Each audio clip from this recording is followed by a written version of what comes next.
And this is probably good human being advice, not just entrepreneur and startup and investor advice. What I learned from Wine Library TV is the following.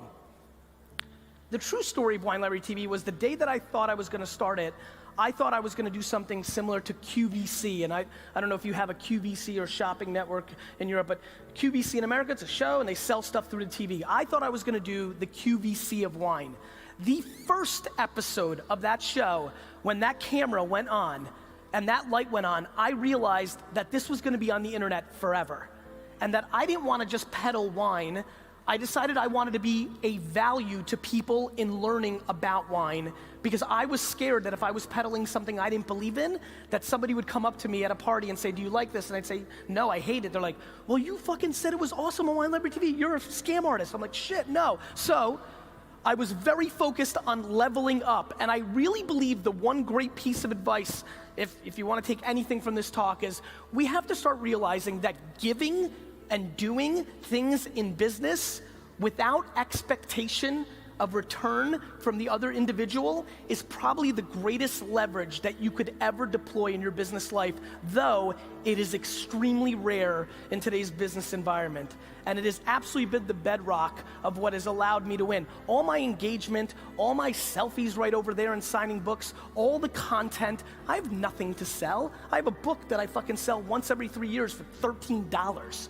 This is not about monetizing an audience, it's about building leverage to build brand versus sales. One of the biggest things that I see going on right now in digital media is that we don't have a lot of people doing branding and marketing. We have a lot of people doing sales. The reason so many of you were confused by the value of Snapchat is because in the digital landscape, we now think transactional. Everything's about what's the ROI of every piece of content, every single action, what's the last attribution, what's the conversion rates. It's all become math-based, and that's fine because I love sales more than anybody. But I promise you, these fucking guys, Nike, they didn't tag me on a browser and then re-cookie me and then travel all over the internet and pound me with banner ads until I gave up and bought it.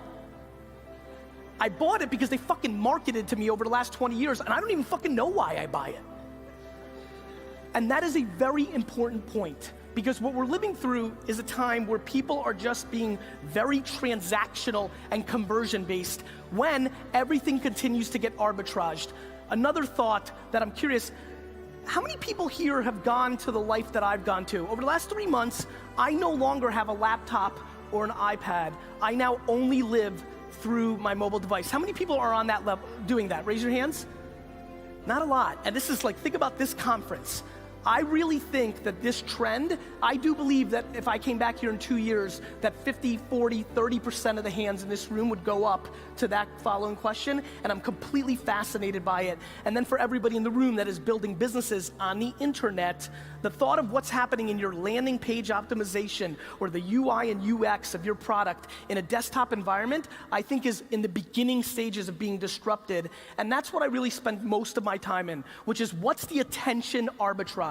Where do I think your eyes and ears are gonna be before you do, and how do I go and land grab and buy up that property, and how do I then deploy and build the best houses on that property through content? That is the pattern of my career. In 2006, I thought this social media thing was gonna be really big, and in 2007, 2008, I laid my foundation, and by 2007 and 8, I invested in Facebook and Tumblr and Twitter and things of that nature, and I did quite well.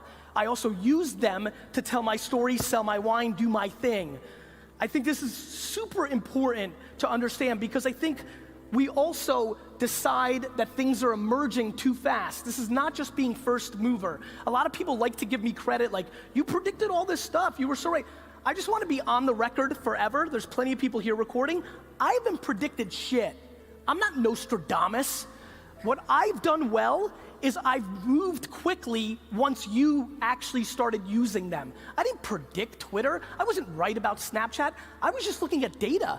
Snapchat 2 years ago, when I first started talking about it, already had tens of millions of users. There was real people using it. I'm not predicting anything. I'm paying attention. There's probably very few people in this room that are paying as much attention to Anchor, to Peach, to all these platforms as I am, but I'm not putting all my content or all my time, and I'm also not crippled by putting my time and effort into platforms before they have 100 or 200 million users. For example, how many of you remember that 5 minutes 4 years ago where social cam got big? Raise your hand.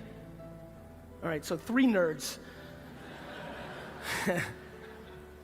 Social cam got big for 3 minutes because the Facebook newsfeed juiced it, and it had a lot of users, and it was hot for 4 months, 6 months. I used it feverishly and used it a lot. It collapsed and meant nothing.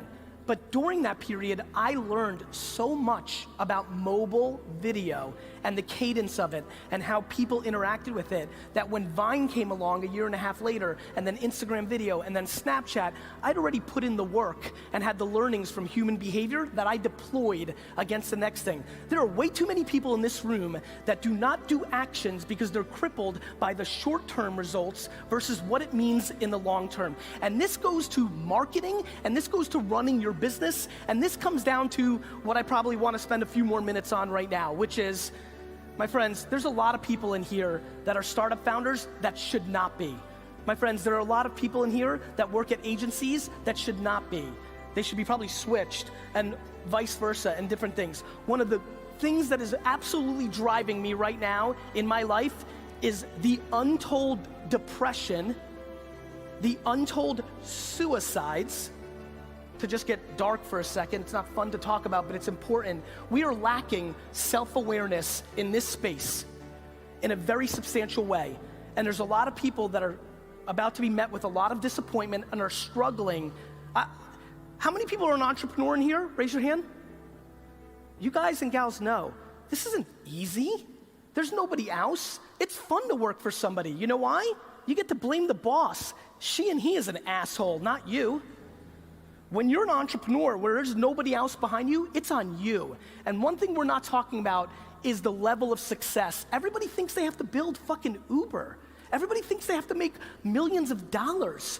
It's unbelievable what we've done, and I absolutely want to make sure that we're starting to have real conversations. Making $100,000 a year, 100 euros, that's massively successful. We need to recalibrate what success looks like in our space, because we're forcing through the branding of what we're doing very impractical, very high risk, very low return results for so many, because everybody's shooting for 10 billion.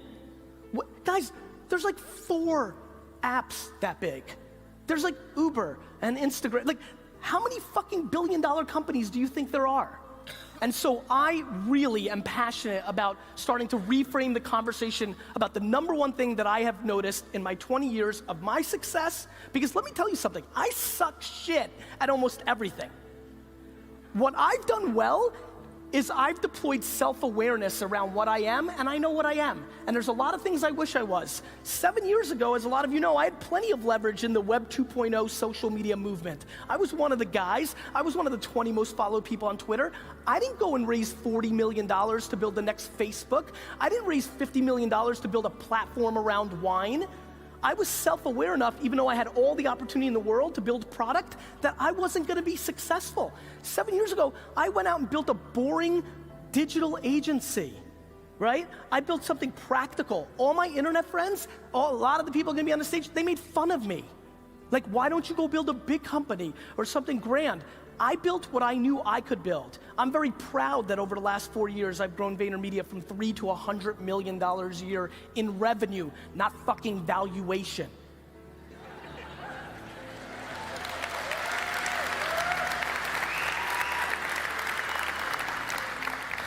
And cool, great, that's fine, and who gives a shit? What I'm way more worried about than what I've done is what you're gonna do. I implore you, my friends, this is fancy. First of all, this is unbelievable. This is one of the nicest setups to a conference I've ever seen. Let's clap it up for these guys. This is unbelievable. Right? There's like fucking food trucks. It's like sunny and shit. This is fucking awesome. Anyway, what I did well was I just didn't give a shit. I'm old, I'm 40. When I grew up in the United States, like, being a good student was the big thing. I was making $3,000 a weekend selling baseball cards and getting D's and F's, and everybody thought I was a loser.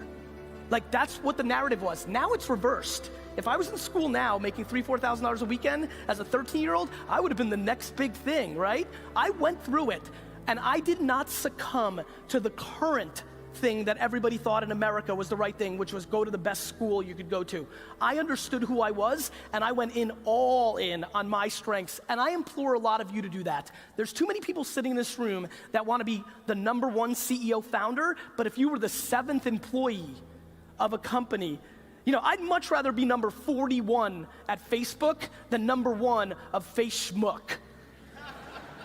And so I think we're seeing that, and so I'd like to stand up here and I'd like to say, look, there's a lot of things that I wish I was different at. As a matter of fact, back to let's be very meta right now. Do you know that I wish I didn't curse on stage? Do you know how many people don't share my content, don't like me because of it? I wish I didn't do it. I just can't be anything that I'm not.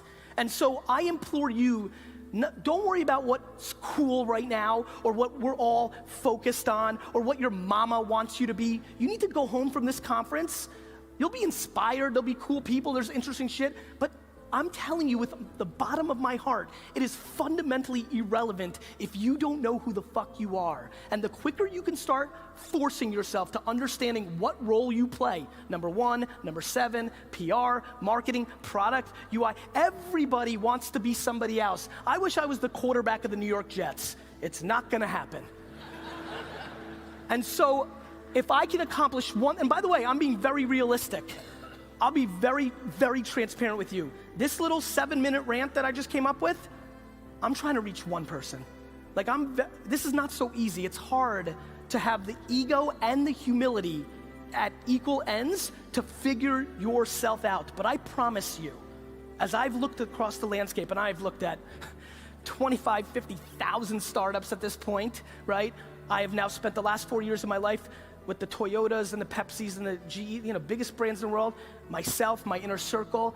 The one connection point from corporate America to startup, to VC, to personalities, the one connection point is self-awareness.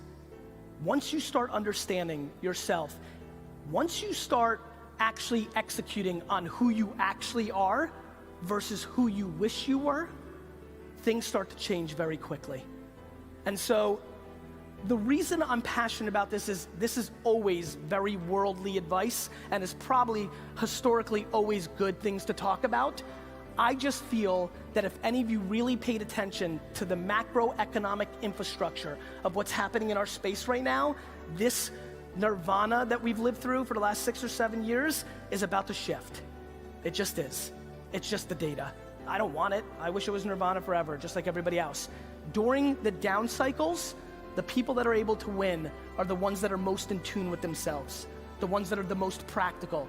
So again, to make this valuable to you in this room, #1, if you're a startup, please start understanding how you're gonna make money as soon as possible. You're running a business. You're running a business. Businesses need to make money, especially when there's no money to fund you based on your last valuation. #2, as a human being sitting at this conference, this is all very encompassing and very exciting, but start chipping away against what you think you want and start really looking at what you bring to the table, because the quicker you figure that out, the more successful you will have. And #3, please start understanding how to provide value without expectation in return. It is unbelievable to me how many people already today, I was here for 5 minutes, 7, 8 people giving me something as they think, but really expecting something in return for that give. Humans can feel that. It's not the way to go, and we really need to start thinking about that. And #4, understand the following, and this is very ironic given my concerns about where the market's going. I'll end with this. In lieu of all of that, this whole thing that we're living through has just started. The consumer web is only 20 years old. Windows 95 kind of started this thing. The internet thing is very new. Everything that we all talk about didn't exist 10 years ago. Over the next 10 years, the biggest companies in the world, from Europe and Asia and US, from anywhere in the world, because we are now at scale, the biggest companies in the world are gonna be created over the next 20 years from zero. There are people sitting in this room right now that are gonna build the next major company. And so we are all so blessed that we are actually human beings during this period where there is so much upside, so much opportunity. And so everything I've talked about, when you parallel on the obnoxious opportunity and land grab and opportunity, if you're able to wire those two things together, I think a lot of good stuff could happen for you. And I'd like that for you. I'd like that a lot. Thank you.